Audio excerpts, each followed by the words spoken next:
सबको मेरा जोहार। मैं कविता आज आप लोगों के समक्ष फिर से एक नया वीडियो लेके आई हूँ। ये political science objective question set 3 होगा और इसमें भी ऑब्जेक्टिव ही क्वेश्चंस होंगे जो पॉलिटिकल साइंस से रिलेटेड होंगे और उनके जितने भी क्वेश्चंस होंगे उनके आंसर के साथ मैं आप लोगों को एक्सप्लेनेशन भी देते जाऊँगी। तो चलिए बिना देर किए हम लोग स्टार्ट करते हैं।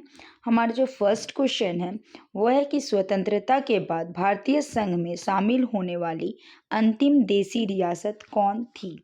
विच was the last princely state to join the Indian union after independence? तो इसका आंसर डी होगा, हैदराबाद। स्वतंत्रता के बाद भारतीय संघ में शामिल होने वाली अंतिम देसी रियासत हैदराबाद थी और हैदराबाद के निजाम ने भारतीय संघ में शामिल होने से इनकार कर दिया था, लेकिन 1948 में सैनिक कार्रवाई के बाद यह रियासत भारतीय संघ में शामिल हो गई। इसके अलावा जूनागढ़ और कश्मीर भी भारतीय संघ में शामिल होने वाले महत्वपूर्ण रियासतें थीं। तो अगर प्रश्न आता है कि अंतिम रियासतें कौन कौन सी थी, तो वहाँ बता सकते हैं कि हैदराबाद, जूनागढ़ और कश्मीर भारतीय संघ में शामिल होने वाले अंतिम महत्वपूर्ण रियासतें थीं। अब जूनागढ़ के नवाब ने पाकिस्तान में शामिल होने की घोषणा की थी, लेकिन बाद में यह रियासत जो थी वो भारतीय संघ में शामिल हो गई और कश्मीर के महाराजा हरि सिंह ने भी भारतीय संघ में शामिल होने का फैसला किया था। तो इस तरीके से इसका आंसर डी होगा, हैदराबाद। भारत का संविधान कब स्वीकृत किया गया? तो when was the constitution of India adopted? तो भारत का संविधान जो है वो 26 नवंबर 1949 को संविधान सभा द्वारा अपनाया गया था और 26 जनवरी 1950 को लागू हुआ था। यह दिन भारत में गणतंत्र दिवस के रूप में मनाया जाता है और इसे भारतीय संविधान के लागू होने की वर्षगांठ के रूप में भी चिन्हित किया जाता है। तो इसीलिए इसका जो आंसर होगा वो बी होगा, 1950, 1950। नेक्स्ट क्वेश्चन है, किस ब्रिटिश योजना द्वारा भारत के विभाजन का प्रस्ताव दिया गया? विच British plan propose the partition of India? तो भारत के विभाजन का जो प्रस्ताव था वो माउंटबेटन योजना द्वारा दिया गया था। यह योजना लॉर्ड माउंटबेटन द्वारा प्रस्तुत की गई थी, जिसमें भारत को 2 अलग अलग देशों में विभाजित करने का प्रस्ताव था। इस योजना के तहत भारत और पाकिस्तान 2 अलग अलग देश बनाए गए थे। तो इसका जो आंसर होगा वो होगा माउंटबेटन योजना या माउंटबेटन प्लान। नेक्स्ट क्वेश्चन है, कामराज योजना किस वर्ष प्रस्तावित की गई? In which year was the Kamaraj plan proposed? तो कामराज योजना जो था वो 1963 में प्रस्तावित की गई थी। यह योजना कांग्रेस पार्टी के नेता के कामराज द्वारा प्रस्तावित की गई थी, जिसमें कांग्रेस पार्टी के वरिष्ठ नेताओं को मंत्री पद से इस्तीफा देने और पार्टी के संगठनात्मक कार्यों में जुट जाने का प्रस्ताव था।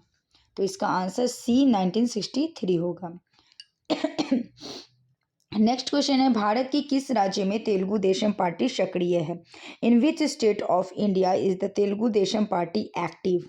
तो भारत में तेलुगु देशम पार्टी जो है मुख्य रूप से आंध्र प्रदेश और तेलंगाना राज्यों में सक्रिय है और यह पार्टी एनटी रामाराव द्वारा 1982 में स्थापित की गई थी और इसका मुख्यालय जो है वो हैदराबाद में है। तो इसका आंसर जो होगा वो सी आंध्र प्रदेश होगा। नेक्स्ट क्वेश्चन की ओर हम लोग जाते हैं। तो नेक्स्ट क्वेश्चन है कि मंडल आयोग की सिफारिश को 1990 में किस प्रधानमंत्री ने लागू किया था? Which prime minister implemented the recommendation of the Mandal commission in 1990? तो मंडल आयोग की सिफारिशों को 1990 में विश्वनाथ प्रताप सिंह ने लागू किया था और उन्होंने 13 अगस्त 1990 को बिंदेश्वरी प्रसाद मंडल की रिपोर्ट को लागू करने की घोषणा की थी। तो विश्वनाथ प्रताप सिंह, जिसको शॉर्ट में हम लोग वीपी सिंह कहते हैं, तो इसका ऑप्शन जो होगा वो ए होगा, वीपी सिंह। और इसका हिंदी और इंग्लिश दोनों सेम वीपी सिंह ही होंगे। नीति आयोग का गठन कब हुआ था? When was NITI Aayog formed? तो नीति आयोग का गठन 1 जनवरी 2015 को हुआ था और यह एक महत्वपूर्ण संस्था है जो भारत के विकास संबंधी दृष्टिकोण, एजेंडा और रणनीतियों को आकार देने में महत्वपूर्ण भूमिका निभाती है? तो इसका आंसर होगा 1 जनवरी 2015। कई बार यह भी प्रश्न आता है कि नीति आयोग को पहले किस नाम से जाना जाता था? तो नीति आयोग को पहले योजना आयोग के नाम से जाना जाता है। फिर कई बार ये भी प्रश्न आता है कि योजना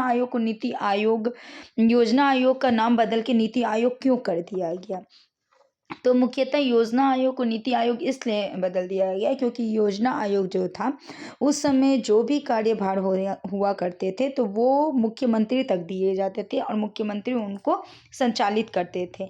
लेकिन होता क्या था कि जो केंद्र की सत्ता और राज्य की सत्ता में अलग अलग राजनीतिक दलों के होने की वजह से कई बार केंद्रीय सत्ता में जो अध्यक्ष हुआ करते थे तो उसकी बात राज्य सत्ता के लोग नहीं मानते थे, इसलिए ये उतना सफल नहीं रह पाया।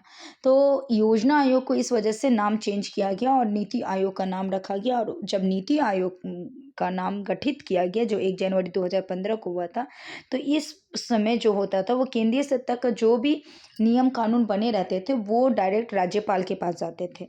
तो इससे क्या हुआ कि काम को आसानी मिली। नेक्स्ट क्वेश्चन है, हमारी नियोजन व्यवस्था किस विचारधारा पर आधारित है? तो Bharat on which ideology is our planning system based? तो भारत की जो नियोजन व्यवस्था है वास्तव में लोकतांत्रिक समाजवाद पर आधारित है। जैसा कि हमारे संविधान में वर्णित है, यह प्रणाली न केवल आर्थिक विकास पर बल देती है बल्कि सामाजिक न्याय समानता को भी बढ़ावा देती है। तो इसका आंसर जो होगा वो होगा सी, लोकतांत्रिक समाजवाद, डेमोक्रेटिक सोशलिज्म।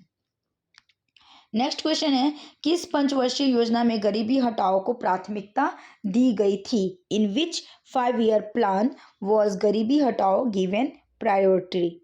तो 5वीं पंचवर्षीय योजना जो था वो 1974 से 78 में गरीबी हटाओ को प्राथमिकता दी गई थी। इस योजना का जो मुख्य उद्देश्य था वो गरीबी को कम करना और समाज के गरीब वर्गों के लिए रोजगार के अवसर प्रदान करना था। तो इसका जो ऑप्शन होगा वो डी, 5वीं योजना, 5th प्लान होगा। नेक्स्ट क्वेश्चन है, बगदाद संधि पर किस वर्ष हस्ताक्षर हुए थे? In which year was the Baghdad pact sign? तो बगदाद संधि जो था वो 1955 में हस्ताक्षर हुए थे और यह संधि इराक, तुर्की, पाकिस्तान, ईरान और ब्रिटेन के बीच हुई थी, जिसका उद्देश्य मध्य पूर्व में सोवियत संघ के प्रभाव को रोकना था। तो इसका आंसर सी होगा 1955। शिमला समझौता किस वर्ष हस्ताक्षरित हुआ था? कई बार इसमें कंफ्यूजन हो जाता है क्योंकि कई बार ये क्वेश्चन आते हैं, कभी आ जाता है आपका बगदाद संधि और कई बार आ जाता है शिमला समझौता, ताशकंद समझौता, इस तरीके से प्रश्न आ जाते हैं। तो in which year was the Shimla agreement sign? तो 1972 यानी शिमला समझौता जो था वो 2 जुलाई 1972 को हस्ताक्षरित हुआ था, यानी 2 जुलाई 1972 को साइन हुआ था। और यह समझौता भारत की प्रधानमंत्री इंदिरा गांधी और पाकिस्तान के प्रधानमंत्री जुल्फिकार अली भुट्टो के बीच हुआ था। इस समझौते का जो मुख्य उद्देश्य था वो 1971 के भारत पाकिस्तान युद्ध के बाद दोनों देशों के बीच शांति और स्थिरता को बढ़ावा देना था। तो इसका जो आंसर होगा वो बी होगा, 1972। अब क्वेश्चन है कि 1962 में भारत का किस पड़ोसी देश के साथ युद्ध हुआ? इन 1962 India had a war with which neighbouring country?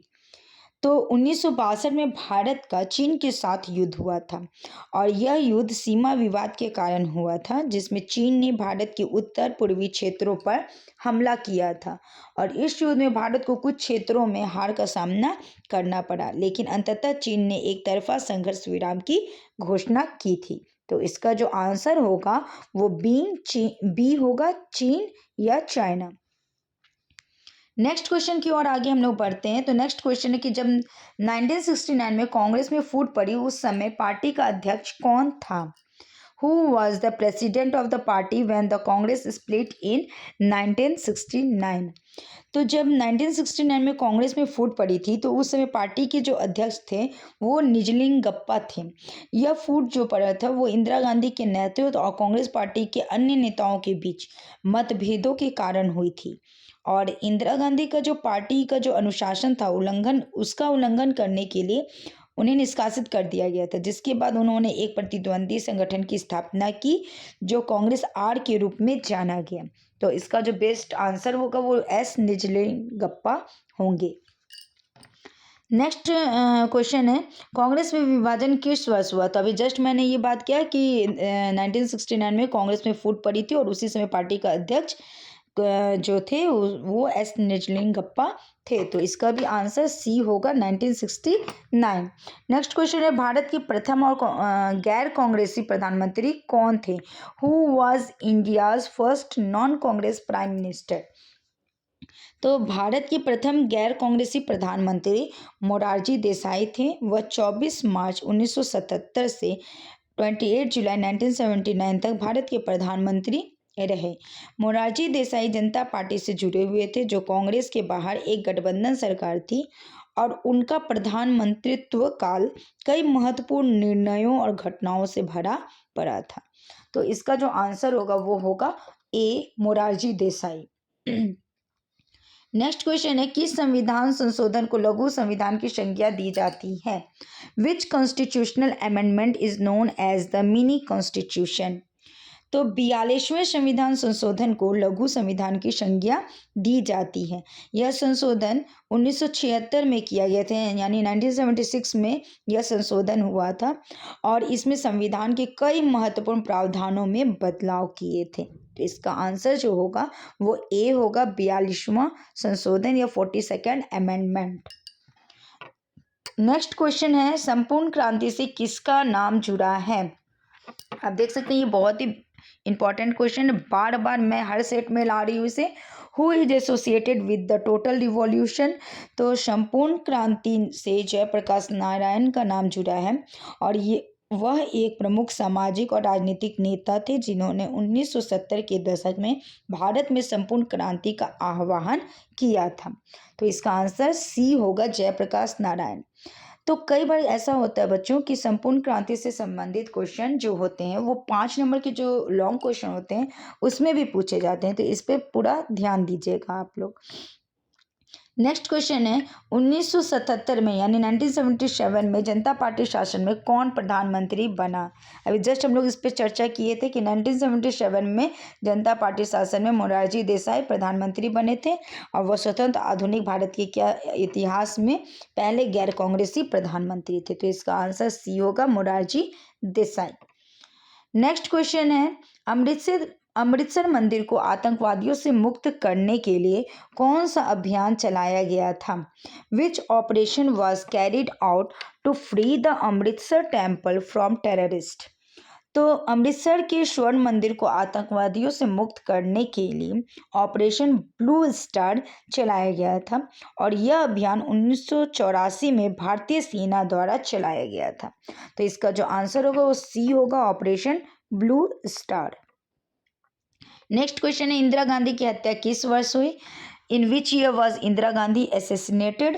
तो इंदिरा गांधी की मृत्यु जो थी वो 1984 में यानी 1984 में हुई थी।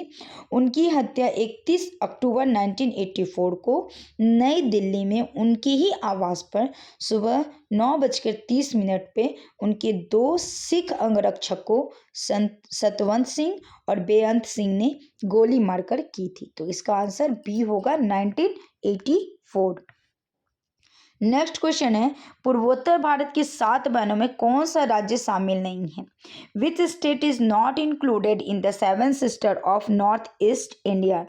तो पहले तो आपको ये जानना होगा कि पूर्वोत्तर भारत के 7 बहन कौन कौन से हैं। तो पूर्वोत्तर भारत के 7 बहन जो हैं उसमें असम, मेघालय, मणिपुर, मिजोरम, त्रिपुरा, नागालैंड और अरुणाचल प्रदेश राज्य शामिल हैं।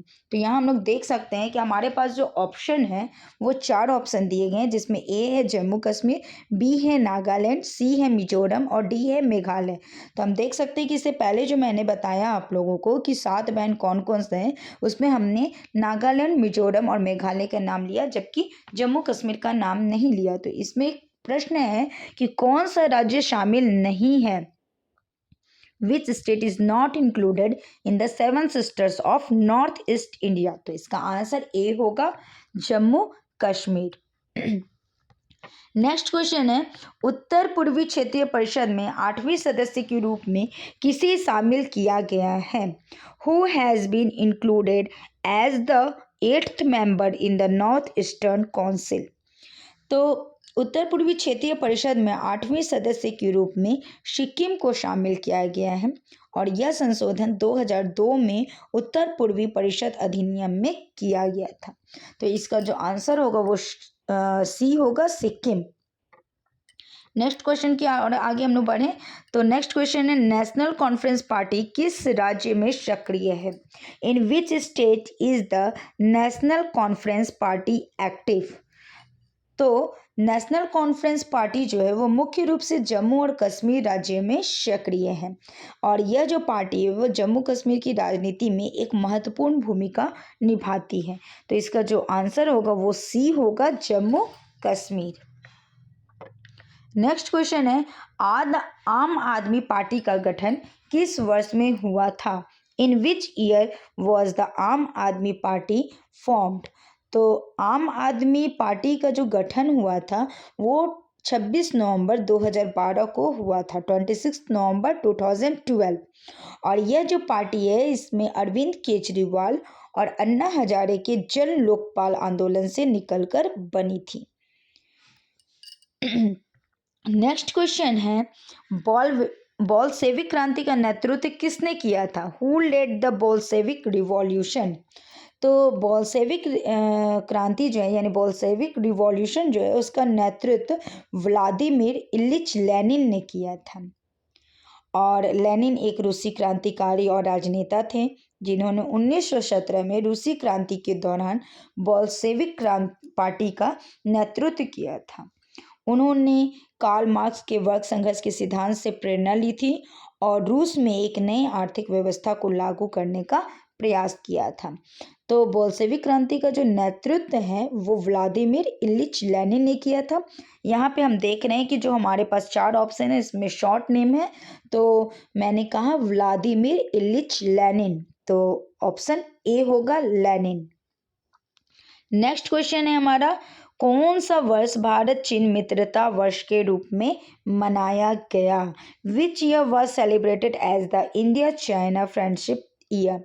तो वर्ष 2006 को भारत चीन मित्रता वर्ष के रूप में मनाया गया है। तो यहाँ पे जो आंसर होगा वो डी होगा, 2006। नेक्स्ट क्वेश्चन है, कौन सी रेखा भारत और बांग्लादेश के बीच सीमा निर्धारित करती है?